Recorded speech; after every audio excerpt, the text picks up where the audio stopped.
안녕하세요. 주담TV 김희사입니다. 네, 안녕하세요. 주담TV 주린이 송주임입니다. 송주임, 저번 주도 뭐 시장 이슈가 굉장히 많았는데 뭐 좀 우리가 관심 있게 볼 만한 뉴스가 뭐가 있었죠? 우선 한 세 가지 정도를 꼽아왔는데 아무래도 카카오게임즈가 있었죠. 올 상반기 SK바이오팜이 좀 큰 이슈를 끌었다면 올 하반기는 역시 카카오게임즈를 꼽을 수 있는데요. 이번에 역대급 청약 성적표를 기록했다고 하는데 혹시 김 이사님은 이거에 대해서 어떻게 생각하시는지? 그래서 저도 좀 이제 뉴스도 보고 관심이 좀 많았었어요. 그래서 청약을 나도 한번 해볼까 고민을 많이 했는데 뭐 역시나 뭐 아니나 다를까 굉장히 뭐 경쟁률이 치열했죠. 거의 뭐 한 1,500대 1이 넘게 이제 나온 것 같아요. 그래서 지금 뭐 관련돼가 좀 뉴스를 보니까는 뭐 개인 투자자 중에서 가장 주식을 많이 받으신 분이 뭐 한 116주 정도, 114주 정도 받으셨다고 하는데 이분이 이제 얼마를 청약하셨나 봤더니 20억을 청약을 하신 거예요. 그러니까 20억을 넣어야지 114주를 받는 건데 주당 뭐 24,000원이라고 하면은 뭐 250 뭐 300만 원이 안 되는 금액이에요. 그래서 어떻게 보면은 뭐 내가 청약하는 금액에 비해서 뭐 배정 주식수가 너무 적으니까는 뭐 굳이 이렇게 내가 발품을 팔아가면서 이렇게 해야 되나 하는 생각도 드는데 또 워낙에 또 최근에는 이제 금리가 낮은 이런 저금리 시대니까는 뭐 수익이 날 만한 것들이 뭐 주식도 있고 뭐 이렇게 많이 있지만은 공모주만큼 또 확실한 게 없거든요. 그래서 돈이 많이 몰리는 것 같고 근데 이게 좀 뭐 개인 투자자들한테 좀 배정받는 그 배정해주는 주식 수가 너무 없다 보니까 이런 부분 좀 아쉬운 게 좀 있더라고요. 그래서 향후에는 이런 것도 좀 개인 투자자들이 좀 어떻게 보면은 최근에 이제 동학개미로 인해서 어떻게 보면 우리나라 시장이 굉장히 좀 견고하게 올라왔고 나름대로는 그런 이런 악조건 속에서도 굉장히 선방을 했어요. 근데 이게 다 이제 어떻게 보면 우리나라 국민들의 이제 힘이라고 이제 볼 수도 있는데 뭐 이런 걸 봤을 때는 뭐 그런 뭐 청약에 대해서도 배정 물량에 대해서도 좀 정부에서 좀 신경을 써주면 좋지 않을까 이런 생각도 들더라고요. 근데 중요한 거는 이게 이제 뭐 지금 공모가가 24,000원인데 뭐 비싸지는 않은 것 같아요. 비싸지는 않은 것 같은데 내년 실적 대비했을 때 그래서 지금 증권사 리포트를 지금 이제 한 두 군데 정도 나온 거를 제가 좀 비교를 해봤어요. 근데 메리츠 증권에서는 그 카카오 게임즈의 내년 실적에 대해서 뭐 한 684억 정도 그 이익을 예상을 했고 그 다음에 대신증권에서는 1,198억 정도 예상치를 냈어요. 리포트에서 냈는데 이게 왜 이렇게 둘이 차이가 큰가 봤더니 내년에 나오는 그런 신작 게임들에 대해서 평가가 좀 다른 것 같아요. 근데 솔직히 이거는 이 신작 게임이 나와봐야 아는 거지 추정치가 이게 솔직히 얼마나 매출이 나올지는 뭐 모르는 거잖아요. 그래서 뭐 그냥 이 두 개를 갖다 그냥 평균을 해서 한 900억 정도 내년에 만약에 이익이 예상이 된다고 가정을 했을 때 지금 게임주 평균 PER이 한 27배 정도 되니까는 그렇게 하면은 뭐 주가가 한 35,000원 정도가 이제 적정 주가라고 볼 수 있는 거예요. 볼 수 있는데 지금 뭐 공모가가 24,000원인데 이게 뭐 35,000원에서 끝나겠습니까? 아무래도 뭐 지금 뭐 따상이다 뭐다 이제 얘기 굉장히 많아서 뭐 바로 이제 뭐 2배에서 뭐 시세가 형성이 되고 또 그날 이제 상한가를 치면은 굉장히 좀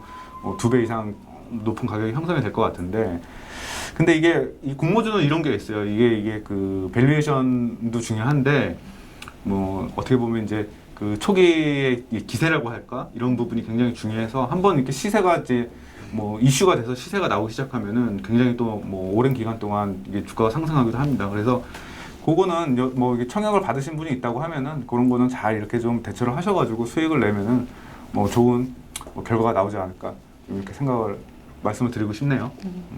그 다음 이슈 또 뭐가 있었죠? 다음 이슈로는 뉴딜 펀드를 가져왔는데 정부가 사실상 원금과 최소 1.5%의 수익률을 보장하는 정책형 뉴딜 펀드를 발표를 했는데 네네네.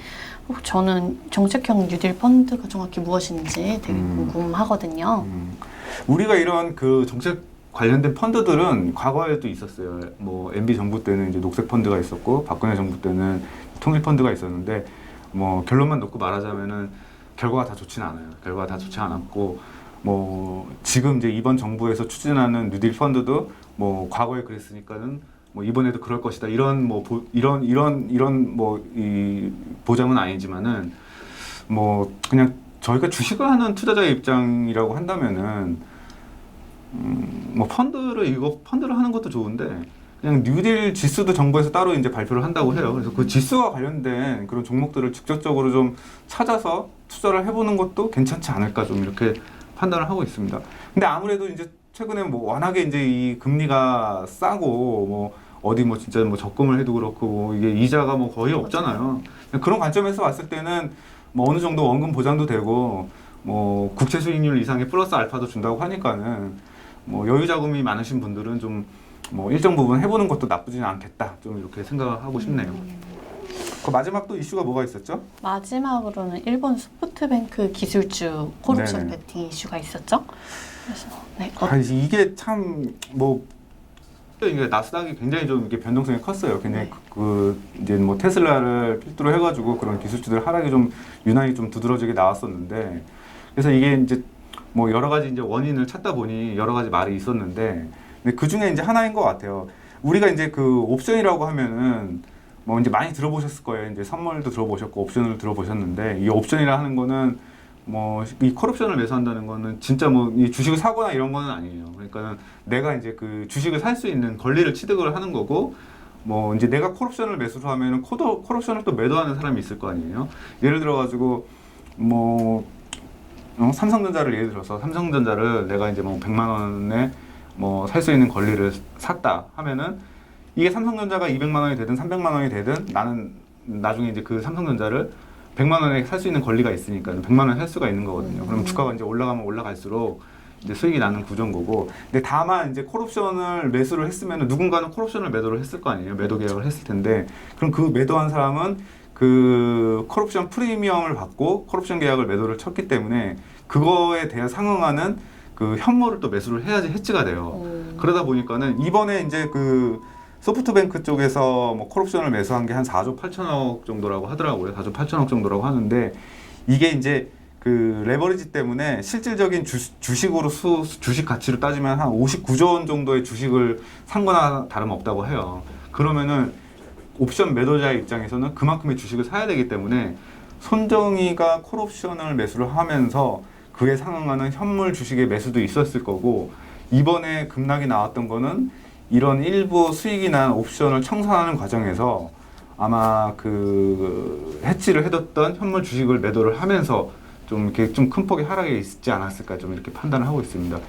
이게 그 옵션이라는 게 어떻게 보면 굉장히 해지로는 굉장히 좋은 상품인데 레버리지가 굉장히 커서 이게 또 변동성이 또 굉장히 크거든요. 그리고 이게 실제가 있는 그 주식이 아니고 권리기 때문에 이게 대부분 계약이거든요. 이거는 그러니까 기간이 있어요. 계약은 그 기간이 지나면 이 소멸이 됩니다. 그러니까는 시간이 지나면 지날수록 가치가 떨어지는 그런 게 또 있어요. 시간 가치가 있어서. 그래서 이게 뭐 개인들이 쉽게 접근하기에는 이게 뭐 쉬운 그런 것들은 아닌데, 그래도 어느 정도 주식을 하시는 분이라면 좀 공부는 해야 되지 않을까 이렇게 판단을 하고 있고, 뭐 앞으로도 좀 계속 이런 옵션 거래가 좀 많이 늘어나고 있다고 하니 이런 변동성이 큰 그런 뭐 장사가 좀 나올 가능성도 있을 것 같아요. 그때마다 좀 이런 얘기가 나올 것 같은데, 한번 그런 것들은 잘 투자자분들이 한번 유심히 살펴봐야 될 것 같습니다.